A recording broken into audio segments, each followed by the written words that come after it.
नमस्कार, SBT news में आपका स्वागत है। पेश है 12 जनवरी शुक्रवार सुबह 6:15 बजे राजस्थान की बड़ी खबरें। पीएम नरेंद्र मोदी ने गुरुवार को मुस्लिम समुदाय के एक प्रतिनिधिमंडल से मुलाकात की। मोदी ने प्रतिनिधिमंडल पवित्र चादर पेश की, जिसे ख्वाजा मोइनुद्दीन चिश्ती के उर्स के दौरान अजमेर शरीफ दरगाह पर चढ़ाया जाएगा।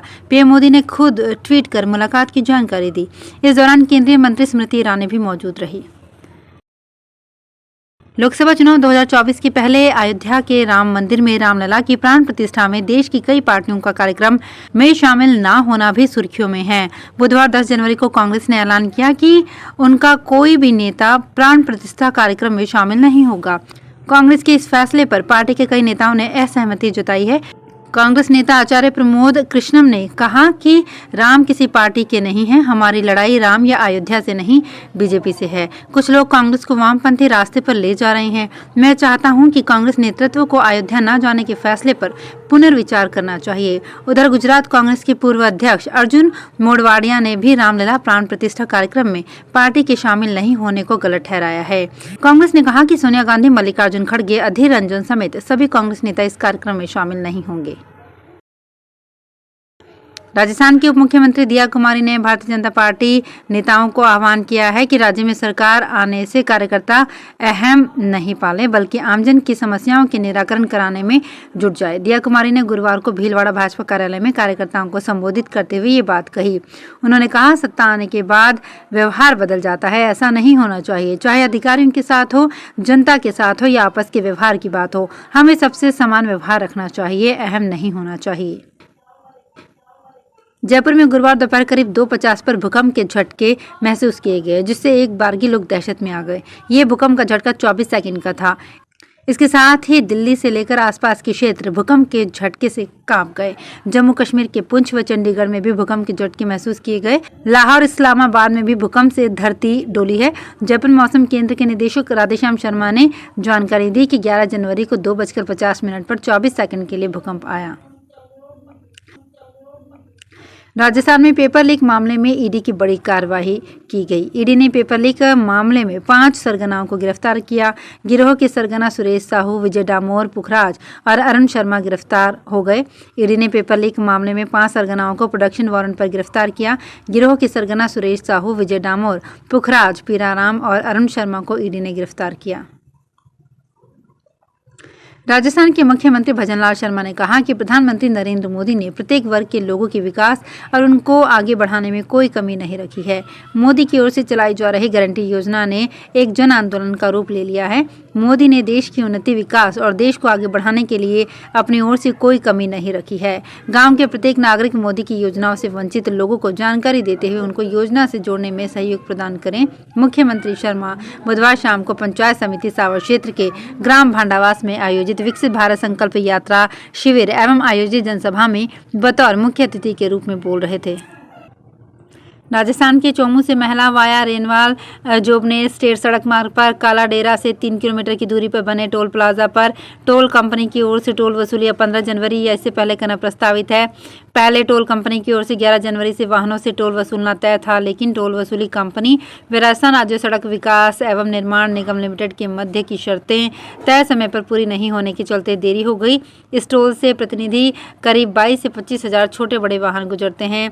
काला डेरा टोल प्लाजा पर मौजूदा समय में कंट्रोल रूम सहित अन्य का फिनिशिंग कार्य जारी है। जयपुर की टाटियावास टोल प्लाजा से रोजाना पुलिस व गृह विभाग के फर्जी कार्ड से बिना टोल दिए निकलने वाले वाहन चालकों पर कार्रवाई करने की तैयारी की जा रही है।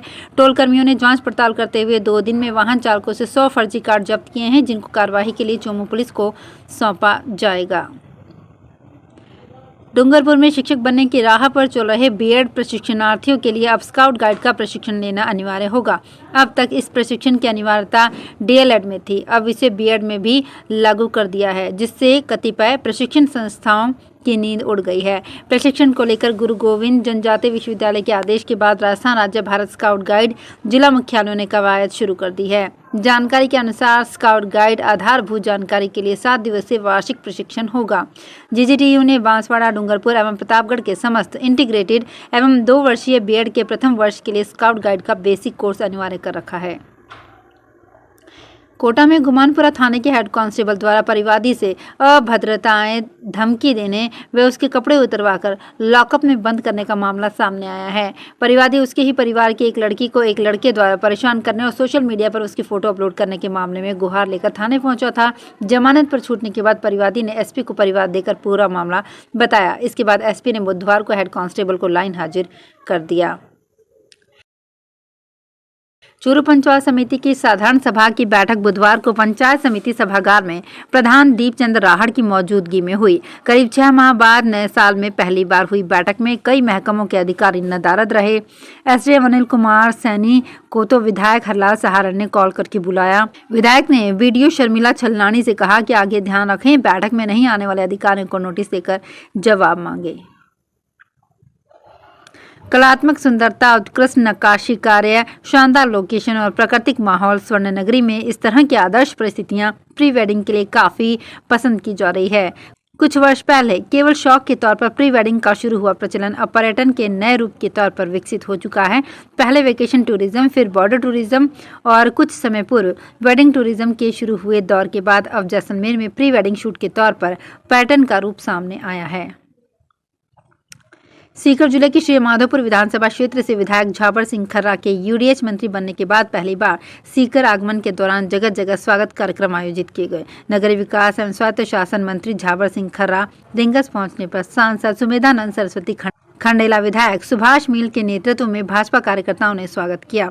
खर्रा ने संबोधित करते हुए कहा कि केंद्र व प्रदेश नेतृत्व के द्वारा जो जिम्मेदारी दी गई है उसका पूरी निष्ठा से निर्वहन करूंगा और जो विभाग मुझे मिला है उसको काजल की कोठरी कहा जाता है, लेकिन आप सभी के सहयोग से इस काजल की कोठरी को भी चंदन की कोठरी में तब्दील कर देंगे। वहीं 1 फरवरी से सभी शहरी निकायों में आम जन के कार्य ऑनलाइन किए जाएंगे, जिससे कार्यों की पेंडेंसी खत्म होगी। अयोध्या के लिए अहमदाबाद से विमान सेवा गुरुवार से शुरू हो गई। अहमदाबाद एयरपोर्ट से पहली फ्लाइट गुरुवार सुबह 9:10 पर रवाना हुई। इस मौके पर इंडिगो एयरलाइंस का स्टाफ भी प्रभु श्री राम, सीता और लक्ष्मण की वेशभूषा में पैसेंजर्स का वेलकम करता नजर आया। एयरपोर्ट पर मौजूद लोगों ने भी जमकर जय श्री राम के नारे लगाए, जिससे एयरपोर्ट का पूरा माहौल राममय हो गया। आपको बता दें कि अहमदाबाद अयोध्या के बीच मंगलवार, गुरुवार और शनिवार को फ्लाइट ऑपरेट की जाएगी। अहमदाबाद से सुबह 9:10 पर फ्लाइट टेक ऑफ कर अयोध्या 11 बजे पहुंचेगी। वहीं अयोध्या से टेक ऑफ टाइम सुबह 11:30 बजे है और अहमदाबाद दोपहर 1:40 पर लैंड करेगी। बीकानेर जिला कलेक्टर भगवती प्रसाद कलाल ने बताया कि इस बार 12 से 14 जनवरी तक अंतर्राष्ट्रीय ऊंट उत्सव का आयोजन होगा, जिसमें पहली बार ऊंट दौड़ के साथ साथ घोड़ों की दौड़ भी होगी। इसके अलावा बीकानेर कार्निवाल, हेरिटेज वॉक और क्लासिकल फॉर्म्स ऑफ आर्ट्स पर आधारित कार्यक्रम होंगे। स्थानीय कला और संस्कृति के साथ साथ कंटेम्प्रेरी आर्ट का फ्यूजन शो, सेलिब्रिटी नाइट तथा अग्नि नृत्य आकर्षण के मुख्य केंद्र रहेंगे। जिला कलेक्टर भगवती प्रसाद कलाल ने बताया कि आज ऊंट उत्सव के पहले दिन बीकानेर कार्निवाल का आयोजन होगा। ये लक्ष्मी निवास पैलेस से जूनागढ़ तक आयोजित किया जाएगा। तो फिलहाल खास खबरों में इतना ही। ताज़ा खबरों की जानकारी के लिए देखते रहिए एसबीटी न्यूज़। धन्यवाद।